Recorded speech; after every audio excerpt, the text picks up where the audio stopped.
নমস্কার student, welcome to R24/7 Bengali. যারা যারা ক্লাসে আছো এটা কনফার্ম করবে যে তোমরা আমাকে প্রপারলি শুনতে পাচ্ছ কিনা। আর যদি একদম ঠিকঠাক করে শুনতে পেয়ে থাকো তাহলে লিংকটাকে প্লিজ একটু শেয়ার করে দিও তোমাদের যতগুলো গ্রুপ রয়েছে, মানে যতগুলো পড়াশোনার গ্রুপ রয়েছে সবকটা গ্রুপে। ব্যাংকিং এক্সাম 2026 প্রস্তুতি শুরু করতে হবে এই মুহূর্ত থেকেই। তার কারণ একটা নোটিশ এসছে যেখানে বলা হয়েছে যে সব থেকে প্রথমে যে এক্সামটা হবে সেটা হচ্ছে SBI PO ক্লার্ক, তারপর আসবে ন্যাশনাল ব্যাংকগুলো IBPS PO ক্লার্ক, তারপর আসবে RRB IBPS RRB PO clerk. Second notice এসছে যে SBI এবছর 16,000 ভ্যাকেন্সি ডিক্লেয়ার করে দিয়েছে। 16,000 ভ্যাকেন্সি আসতে চলেছে শুধুমাত্র SBI থেকে। থার্ড নোটিশ এসছে যে এবছর থেকে ইন্স্যুরেন্সের যে একদম অফিসিয়াল পোস্টটা সেটা পুরোপুরি ন্যাশনাল ব্যাংকের অফিসিয়াল পোস্টের মতনই ট্রিট করা হবে। এই তিনটে নোটিফিকেশন চলে এসছে। তাহলে যদি সমস্ত কিছু মিলিয়ে দেখা যায় ব্যাংক এবং ইন্স্যুরেন্স মিলিয়ে 50,000-এর মতো ভ্যাকেন্সি ডেফিনেটলি আসছে।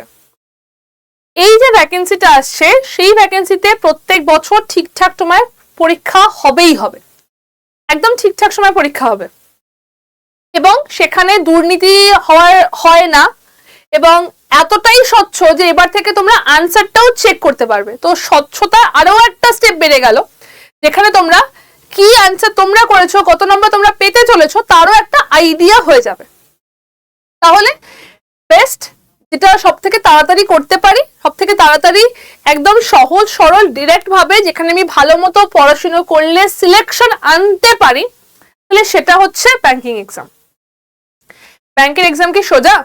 না, একদম না। ব্যাংকের এক্সাম সোজা নয়, কিন্তু ধরো একটাই জিনিস, একটাই সিলেবাসটা খুব একটা বড় না, ছোট একটা সিলেবাস। সেই সিলেবাসটা তুমি 6 মাস ধরে সিরিয়াসলি ভালো মতো করে প্র্যাকটিস করছো এবং পড়ছো, তার জন্য সময় দিচ্ছ, তাহলে সেটা কি ডিফিকাল্ট? না, এটা তখন ডিফিকাল্ট থাকে না। ব্যাংকের পরীক্ষাকে সোজা বলছি না, কিন্তু তুমি যদি ডেডিকেটেডলি একটা ঠিকঠাক টাইম দাও, নিজে সেলফ স্টাডি করো, সাপোর্ট একটা নাও, তাহলে সেটা ডিফিকাল্টও নয়। তোমাকে প্র্যাকটিসটা ঠিকঠাক করে চালাতে হবে। এবার যে প্রশ্নটা স্টুডেন্টদের কাছে সব থেকে বেশিবার আসে স্টুডেন্টদের থেকে, সেটা হচ্ছে যে কি করে ম্যানেজ করবে, how to manage classes. Class থাকছে আমাদের, প্র্যাকটিস, এটাকে সমস্ত সাবজেক্টের প্র্যাকটিস বা ক্লাস কি করে ম্যানেজ করবে, এই প্রশ্নটা আসে। প্রথমত কি আমাদের সাবজেক্ট কি কি আছে? ফার্স্টে লিখছি রিজনিং, ম্যাথ, ইংলিশ, আর একটা হচ্ছে জিএ, জেনারেল অ্যাওয়ারনেস। এই জিএটার মধ্যে ব্যাংকিং অ্যাওয়ারনেসও থাকবে, জিএটার মধ্যে কারেন্ট অ্যাফেয়ার্সও থাকবে। তো প্রথম যে দুটো রিজনিং এবং ম্যাথ, এই পোর্শনটা হচ্ছে যত বেশি তুমি প্র্যাকটিস করবে তত তোমার স্পিড বাড়বে, তত তোমার কাছে জিনিসটা ইজি হবে। এটা হচ্ছে প্র্যাকটিস বেস, তোমাকে বেশি বেশি করে প্র্যাকটিস করতে হবে, তোমাকে খাতা পেন নিয়ে প্র্যাকটিস করতে হবে। খাতা পেন নিয়ে পাজল তুমি মুখে মুখে করতে পারবে না বাবা, যাই হয়ে যাক, তুমি প্রচন্ড ভালো করছো তাও পাজল মুখে মুখে করতে পারবে না, তোমার খাতা পেন দরকার লাগবে। বাট ইংলিশটা বা কারেন্ট অ্যাফেয়ার্সটা বা ব্যাংকিং অ্যাওয়ারনেসটা তুমি পড়ে মেমোরাইজ করতে পারো খাতা পেন ছাড়া, আমি এইটুকু বলছি। তো একটা জিনিস এই পোর্শনটা যে তোমাকে খাতা পেন নিয়ে বসতে হবে, আর একটা হচ্ছে তোমাকে জাস্ট পড়তে হবে। এবারে আসছি কি করে আমরা এটাকে টাইমটাতে ম্যানেজ করতে পারি। দু ধরনের স্টাডি হচ্ছে, একটা হচ্ছে সাপোর্ট স্টাডি আর একটা হচ্ছে সেলফ স্টাডি। শুধুই তুমি ক্লাস করে যাচ্ছ আর কোনো কিছু করছো না, হবে না। Self study is very very very important, very important. Self study ভীষণভাবে ইম্পর্টেন্ট। তুমি যদি সেলফ স্টাডি না করো, তোমার স্কিল, তোমার স্পিড, তোমার অ্যাকুরেসি ইমপ্রুভ হবে না। সেলফ স্টাডিটাই হচ্ছে অ্যাকচুয়াল জায়গাটা যেটা তোমাকে অন্যদের থেকে আলাদা করে রাখে। এই জিনিসটা মাথায় রাখো।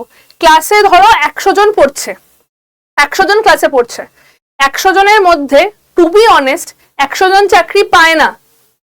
100 জন পড়ছে, তার মধ্যে ধরো 90 জন চাকরি পেলো, 10 জন চাকরি পেলো না। 90 জন কেন চাকরি পেলো? তার কারণ 90 জনের নিজের এফর্ট ছিল। ক্লাস থেকে যেটা পেয়েছে সেটা সবাই সমান পেয়েছে। চাকরি যে 90 জন পেয়েছে তাদের মধ্যে নিজেদের এফর্ট ছিল।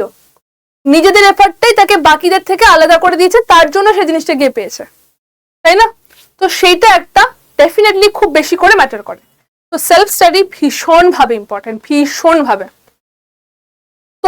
তুমি সারাদিনে সাপোর্ট মানে আমি মিন করছি ধরো কোনো ক্লাসেস, তুমি কোনো ক্লাস দেখছো, কোনো ক্লাসে জয়েন করেছো, এই যে ক্লাসটা যেটা করছো, ধরো তুমি এখানে যতক্ষণ ক্লাসে রয়েছো, ধরো তুমি এখানে 3 ঘন্টা ক্লাস করছো, 3 ঘন্টা যেটা ক্লাস করলে সেটার জন্য 3 ঘন্টা তোমাকে কিন্তু সেলফ স্টাডি করতেই হবে। 3 ঘন্টা ক্লাস করেছো, 3 ঘন্টা সেলফ স্টাডিতে যেতেই হবে। এবং এটা হচ্ছে সেই পেন পেপার নিয়ে প্র্যাকটিসের কথাটা বলছি, এটাতে যেতেই হবে। এবং তার সাথে যেটা করতেই হবে সেটা হচ্ছে একদম প্রথম থেকে ব্যাংকিং অ্যাওয়ারনেস এবং কারেন্ট অ্যাফেয়ার্সটাকে চালিয়ে যেতে হবে। ইংলিশ তো আছেই, সেটা তো তোমাদের প্রিলিতেই পড়বে, বাট অনেকে মনে করো যে প্রিলিমসে তো ব্যাংকিং অ্যাওয়ারনেস নেই, কারেন্ট অ্যাফেয়ার্স নেই, ওটা পরে পড়বো। পরে পড়লে হবে না, ভুলে যাবে। প্রথম থেকেই ব্যাংকিং অ্যাওয়ারনেস এবং কারেন্ট অ্যাফেয়ার্স সেই দুটোকেও সেলফ স্টাডির মধ্যেই রাখতে হবে। তুমি যতক্ষণ ধরে তোমার সাপোর্টের থেকে নিচ্ছ, সাপোর্ট থেকে যতটা পড়ছো, ততটা তো তোমার সেলফ স্টাডি থাকবেই, যেটা তুমি প্র্যাকটিস করছো। ধরো তুমি 3 ঘন্টা রিজনিং এবং অঙ্ক দেখেছো, 3 ঘন্টা তোমাকে রিজনিং অঙ্ক প্র্যাকটিস করতে হবে। তার সাথে প্রত্যেকটা দিন প্রত্যেকটা সাবজেক্টে টাচ রাখতে হবে।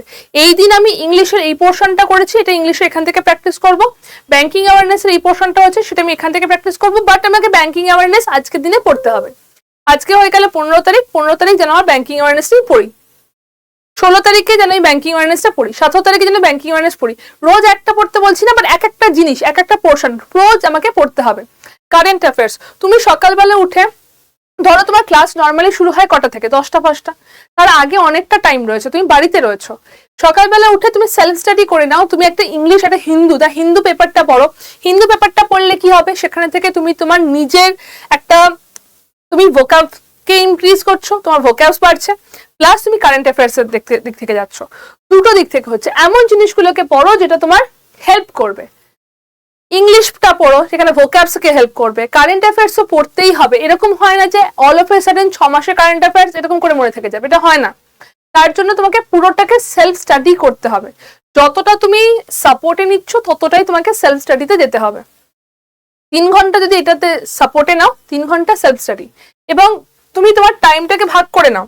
কিরকম ভাবে, ধরো সকাল 7টার সময় তুমি উঠলে, ঠিক আছে, চলো শীতকাল 8টা থেকে পড়তে বসলে, আমি 7টা না 8টা করে দিলাম, ধরে না সকাল 8টার সময় তুমি পড়তে বসলে, তো 8টা থেকে 10টা পর্যন্ত এই যে তোমার টাইমটা রয়েছে, 8টার আগে তুমি একদম ফ্রেশ হয়ে যেতে পারো, কোনো অসুবিধা নেই। 8টা থেকে 10টা পর্যন্ত এই যে তোমার টাইমটা রয়েছে, এই টাইমটাতে তুমি ব্যাংকিং অ্যাওয়ারনেস পড়ো এবং কারেন্ট অ্যাফেয়ার্স পড়ো, ব্যাংকিং অ্যাওয়ারনেস এবং কারেন্ট অ্যাফেয়ার্স পড়ো। এরপর ধরো 10টা থেকে 11টা ব্রেকফাস্ট, আরো কিছু খুঁটিনাটি কাজ। 11টা থেকে ধরো তোমার ক্লাস শুরু হলো, 11টা থেকে ক্লাস শুরু হলো। 11টা থেকে যদি ক্লাস শুরু হয়, তোমার ক্লাসটা এখানে হলো, ফর এক্সাম্পল আমি 2টো পর্যন্ত ক্লাস নিচ্ছি, এটা হয়ে গেল 3 আওয়ার, যেটা তুমি ক্লাস করছো কোনো একটা জায়গা থেকে, তুমি কোনো একটা জিনিসের দেখে ক্লাস করছো। 2টো থেকে তোমাকে ব্রেক দিতেই হবে, চান খাওয়া দাওয়া করবে, ঠিক আছে। দুপুরের টাইমটা, আমি বলবো যে দুপুরের টাইমটাতে অঙ্ক টঙ্ক করো, যাতে ঘুম না পায়। এখন শীতকালের ব্যাপার, যদি অঙ্ক টঙ্ক করো যাতে ঘুম না পায়, মানে 4টে-5টে নাগাদ থেকে তুমি পড়তে বসতে পারো।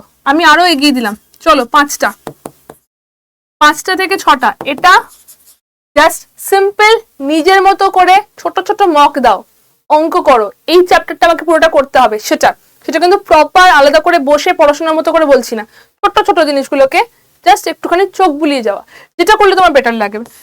একদম খেলার চলে যে সেলফ স্টাডিটা, সেটা করো। 6:30 থেকে প্রপার সেলফ স্টাডি, এখান থেকে প্রপার সেলফ স্টাডি।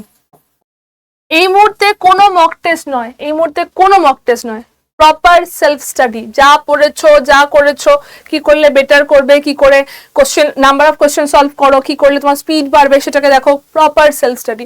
এই 6:30 থেকে 10টা পর্যন্ত যে টাইমটা, এটা তোমার রেজাল্টে একটা ইম্প্যাক্ট ফেলবে, এটাই তোমার রেজাল্টটাকে চেঞ্জ করবে, ট্রাস্ট মি। এইভাবে করে দেখো, এইভাবে করলেই সাকসেস তো আসবেই। এবং তার সাথে আরেকটা কথা না বললে নয়, সেটা হচ্ছে যে আমাদের এই ব্যাচটা, যেটা তোমার সাপোর্ট, এতক্ষণ ধরে আমি বলছি যে সাপোর্টটা রয়েছে, এটা হচ্ছে আমাদের এই ব্যাচটা। এটা 1 তারিখ থেকে শুরু হয়ে গেছে, কিন্তু ব্যাচটাতে সিট একদম কম, কয়েকটা সিট বাকি রয়েছে। ব্যাচটাতে 225 নয় 264 ঘন্টার লাইভ ক্লাস রয়েছে, তার মধ্যে 8টা ক্লাস হয়ে গেছে। ঠিক আছে, ব্যাংকিং অ্যাওয়ারনেসে 8টা ক্লাস হয়ে গেছে, বাকি মক টেস্ট রয়েছে, ভিডিও ক্লাসেস রয়েছে, 8টা বই রয়েছে যেটা তোমার বাড়িতে পৌঁছে যাবে। ব্যাচটাতে আমরা বাংলা ভাষাতে এই সমস্ত এক্সামগুলোর জন্য ডিটেলসে পড়াচ্ছি। বাংলা ভাষাতে পড়াবো, সমস্ত এক্সামের জন্য ডিটেলসে পড়াবো। এখানে বইগুলো তোমরা ইংলিশে পাবে, কিন্তু আমরা পড়াবো পুরোটা বাংলাতে। যেহেতু সিট কম, যেহেতু ব্যাচটা শুরু হয়ে গেছে, তাই জন্য একটা অফার চলছে। কি অফার? Y268 কোডটা ইউজ করলে ব্যাচটাতে তোমরা ডাবল ভ্যালিডিটি পেয়ে যাবে। 1 বছরের প্রাইসে 2 বছরের জন্য ব্যাচটা পেয়ে যাবে, প্লাস প্রাইস ড্রপ আছে। নাম্বারটা একটু লিখে নাও, এই নাম্বারে একটা আমাকে হোয়াটসঅ্যাপ করে দিও, ব্যাংকে জয়েন করতে চাই বা ব্যাংক লিখে, সিম্পল ব্যাংক লিখে আমাকে এই নাম্বারে একটা হোয়াটসঅ্যাপ করে দিও। তোমাদের যা কোয়েরি থাকবে, যা প্রশ্ন থাকবে, আমরা সেখান থেকে ডিসকাস করে নিতে পারবো। কোডটা মাথায় রেখো, Y268 হচ্ছে ডিসকাউন্ট কোড। ঠিক আছে, কি করে জয়েন করবে আমি একবার না হয় তোমাদেরকে বলে দিচ্ছি। ফার্স্টে আড্ডার অ্যাপটাকে ওপেন করবে, আমি তোমাদের অ্যাপটা থেকেই দেখাচ্ছি। অ্যাপটা ওপেন করলে ওকে, এখানে দেখে নিও যেন ওয়েস্ট বেঙ্গল লেখাটা থাকে। ঠিক আছে, আড্ডা24/7 নিচে যেন ওয়েস্ট বেঙ্গল লেখাটা থাকে। এরপর ডান দিকে নিচে রয়েছে স্টোর, স্টোরে ক্লিক করবে। স্টোরে ক্লিক করার পর এখানে রয়েছে ফাইন্ড প্রোডাক্ট বাই এক্সাম, সেখানে গিয়ে ক্লিক করলে বেঙ্গল ব্যাংক আসছে। একদম প্রথমে ব্যাংক ফাউন্ডেশন ব্যাচটা দেখতে পাবে, ব্যাংক ফাউন্ডেশন ব্যাচটা একদম প্রথমে দেখতে পাবে। এখানে দামটা দেখাচ্ছে 3799। এখানে রয়েছে মোর অফার্স, মোর অফার্সে ক্লিক করবে। ক্লিক করলে এখানে কোডটা দেওয়া যায় Y268, অ্যাপ্লাই করলে Y268, তারপর ইউজ কয়েনে ক্লিক করলে দামটা অনেকটা কমে যাচ্ছে। এরপর বাই নাও, বাই নাওতে গিয়ে তোমার নাম, ফোন নাম্বার, অ্যাড্রেস দিতে হবে। তারপর একটা ছোট মেসেজ আসবে যে ভুল অ্যাড্রেস দিলে বাড়িতে বই যাবে না, সেটাকে অ্যাড্রেসটা চেক করে আই কনফার্ম করলে তুমি ইউপিআই পেয়ে যাবে। যদি এত কিছু করতে মনে হয় যে খুব ডিফিকাল্ট লাগছে, এইটা হচ্ছে ফোন নাম্বার, এই ফোন নাম্বারে আমার সাথে কন্ট্যাক্ট করে নিতে পারো। আর Y268 কোডটা মাথায় রেখো, এই কোডটা ইউজ করলে হাইয়েস্ট ডিসকাউন্ট তো পেয়ে যাবেই। 1 বছরের প্রাইসে 2 বছরের জন্য ব্যাচটা থাকবে, এবং কোনো রকম প্রবলেম যদি হয়, কোনো গাইডেন্স লাগে, তাহলে আমি থাকবো হেল্প করতে। ঠিক আছে, আমি হেল্প করতে পারবো।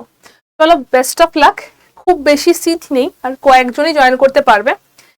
যারা মনে করছো যে 2026টা একদম মানে এরপর আর কিছু মানে এটা আমাকে করতেই হবে, আর কোনো অপশন নেই, জয়েন করে যাও। কারণ নিজেকে যদি মনে করো 2026-এর এন্ডে আমি চাকরিরত অবস্থায় দেখতে চাই, this is the best option. All the best.